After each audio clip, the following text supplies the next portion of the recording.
मैं हरदास मीणा सयाचार राजनीति विज्ञान राजकीय कन्या कॉलेज धौलपुर। आज हम मैकियावेली का अध्ययन करेंगे।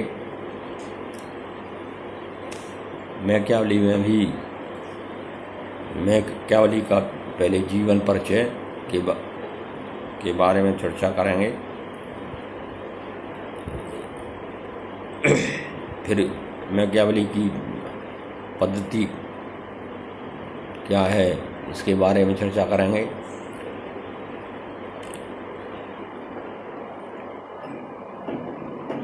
भारत के प्राचीन राजनीतिक चिंतन में जो स्थान चाणक्य को प्राप्त है, वही स्थान पाश्चात्य राजनीतिक चिंतन में इटली के मैकियावेली का है।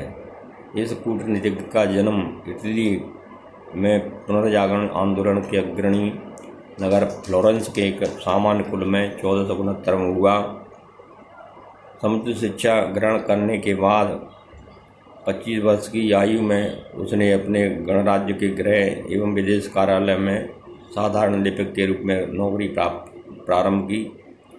उसकी विलक्षण योग्यता और प्रतिभा ने अधिकारियों को बहुत अधिक प्रभावित किया और 4 वर्ष में उसने गणराज्य के द्वितीय सचिव का पद प्राप्त कर लिया और वह 1512 तक इस पद पर बना रहा।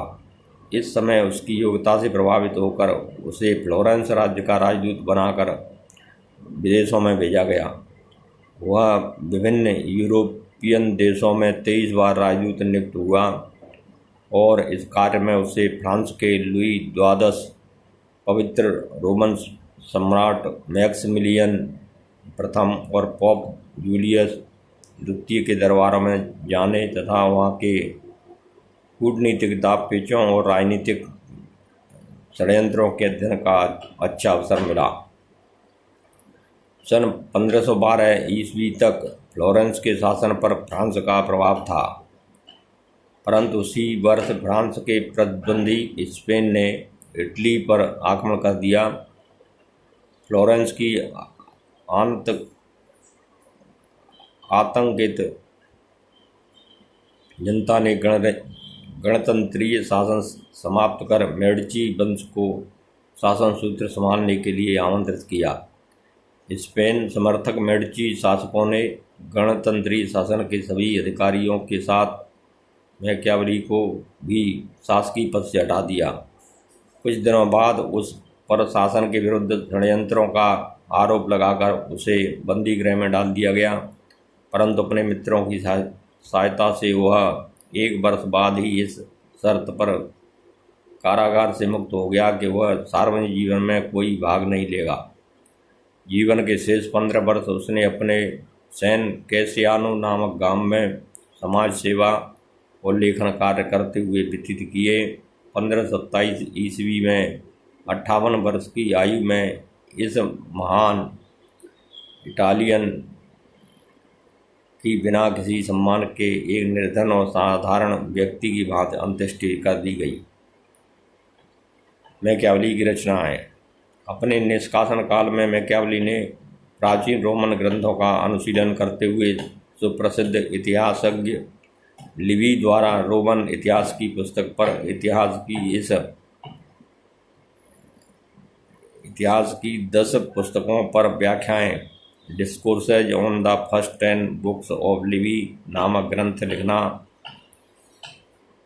शुरू किया। उस पुस्तक में उसने गणतंत्रात्मक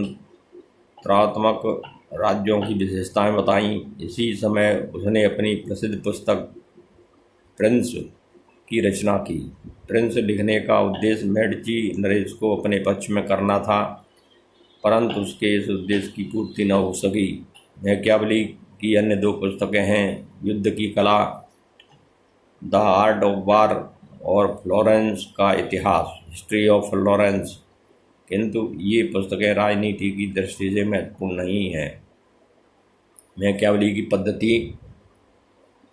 मैकियावेली की समस्या और विचारणीय प्रश्न मध्यकाल के विचारकों से भिन्न थे, इसलिए उसकी पद्धति का भी उनकी पद्धति से उतना ही भिन्न होना स्वाभाविक और असंभव भी था। इसलिए उसने अमूर्त सिद्धांत पर आधारित मध्यकाल की निगमनात्मक पद्धति का अंत कर दिया और अपनी गवेषणा के लिए उसने अनुभूति प्रधान अथवा ऐतिहासिक पद्धति को अपनाया। इस प्रकार पद्धति के संबंध में उसने अरस्तु का अनुसरण किया है। मैकियावेली के सम्मुख मुख्य समस्या यह थी कि छिन्न भिन्न और निर्धन इटली को एक दृढ़ केंद्रीय सरकार की छाया में संगठित कर उसे किस प्रकार शक्तिशाली बनाया जाए। इस प्रश्न का उत्तर खोजने के लिए वह इतिहास, विशेष रूप से रोमन इतिहास की ओर आकर्षित हुआ। उसमें उसने राज्य के उत्थान पतन के कारणों का अध्ययन किया, मनुष्य के अनुभवों का विश्लेषण किया और इस बात का पता लगाया कि मनुष्य को समाज से जोड़ने वाला सूत्र कौन सा है। उसने निगमनात्मक पद्धति को छोड़कर इतिहास का आश्रय क्यों लिया, इसका उत्तर वह स्वयं इन शब्दों में देता है।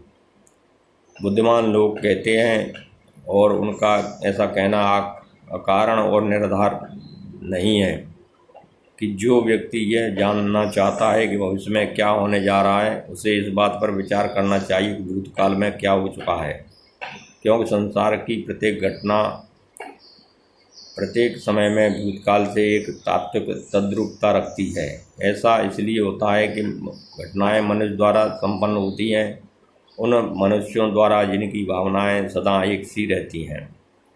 मैकियावेली के अनुसार हमें भविष्य में क्या करना चाहिए, इस बात का अध्ययन इस आधार पर किया जा सकता है कि इन्हीं परिस्थितियों में भूतकाल में क्या किया गया था। किंतु भूत से मैकियावेली का अर्थ मध्यकाल से नहीं, वरन अत्यंत प्राचीन भूत से था। उसकी दृष्टि प्राचीन यूनान और विशेष रूप से रोमन पर थी, जिसने उसे राजनीतिक तथ्यों का अध्ययन प्रदान किया। हिंदू अनेक विद्वानों का विचार है कि मैकियावेली की पद्धति वास्तव में ऐतिहासिक नहीं है। वस्तुतः उसने परिणाम भूत से नहीं निकाले। उसके अध्ययन का आधार तो वह पर्यवेक्षण था जो उसने अपने समय में तत्कालीन परिस्थितियों का किया था। इतिहास का प्रयोग तो उसने उन परिणामों को पुष्ट करने के लिए किया जो उसने पर्यवेक्षण के आधार पर पहले ही प्राप्त कर लिए थे। प्रोफेसर डनिंग महोदय कहते हैं कि मैकियावेली की पद्धति देखने में जितनी ऐतिहासिक लगती है, वास्तव में उतनी नहीं है।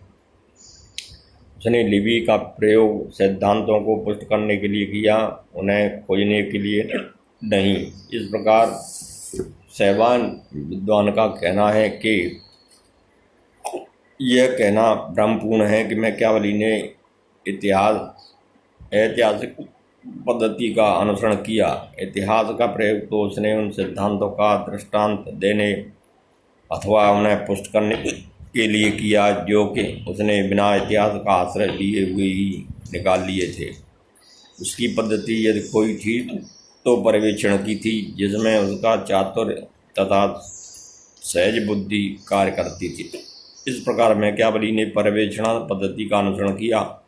उसने तत्कालीन राजनीतिक परिस्थितियों का सूक्ष्म पर्यवेक्षण करने के बाद प्रिंस की रचना की। उसने इटली की अशांत और अस्त व्यस्तता का अध्ययन किया और पर्यवेक्षण के आधार पर निष्कर्ष निकाले।